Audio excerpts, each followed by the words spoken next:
đi đám ma nhé mọi người.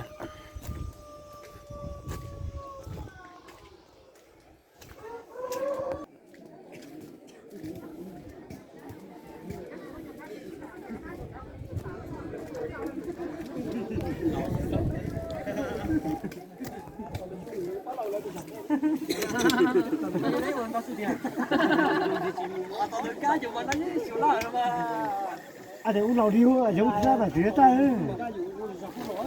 nó chỉ xí cái cá mà say dữ.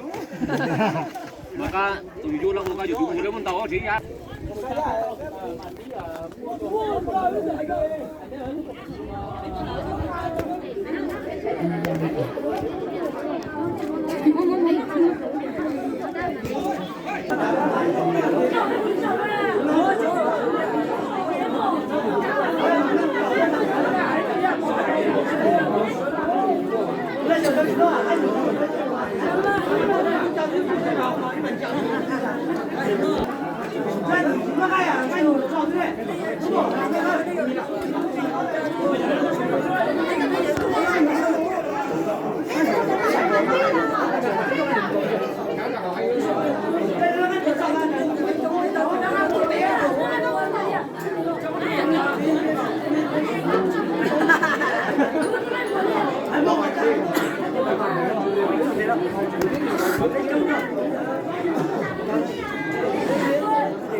Đây là thịt bò nhá. Chuẩn bị bài cơ cho.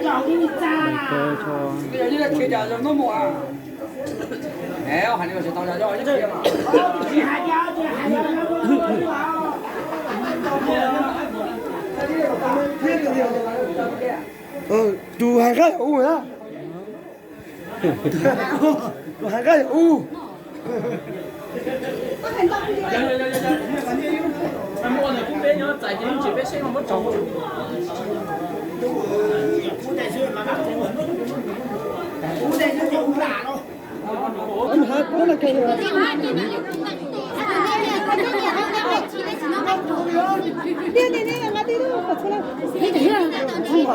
Ông Hải Đội rồi, sao đây? Có yếu tố mà. Này chúng nó ăn nhiều thế mà ăn chi à?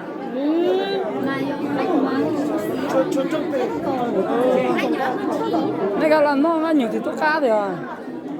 Chúng nó cái trò đi, chúng nó cái gì?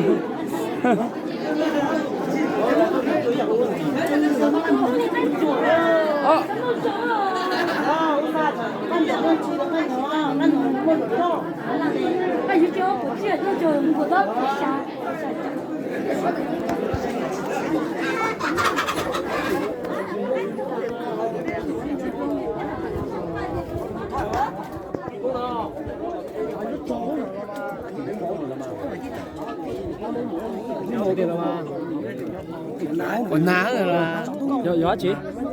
Gió chị? Nhiều chưa? Tao cả tao mua phi đã. Nó mua hỏi cá chả. Nè. Chỗ người biết không? Chỗ chơi kiểu. Chỗ chơi muốn đây kiểu mà không à.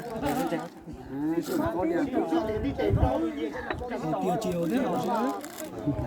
Lúc cái gì thế nào chứ?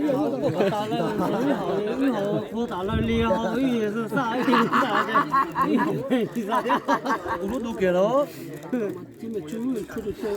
Chết con này đẹp đấy. Chỉ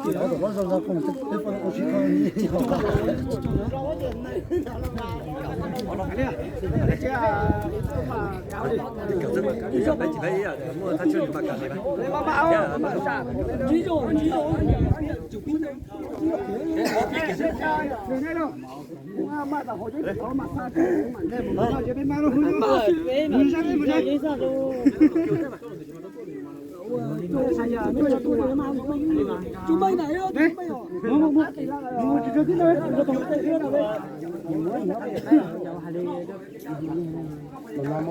有中国的奥运还领的吗？你那个多，这不还得有吗？那去那不是那去你这生意推的哦。那真的这个你别吵了，你知道吗？终于到了，终于到了，哦，海林你弄了。你已经到了吗？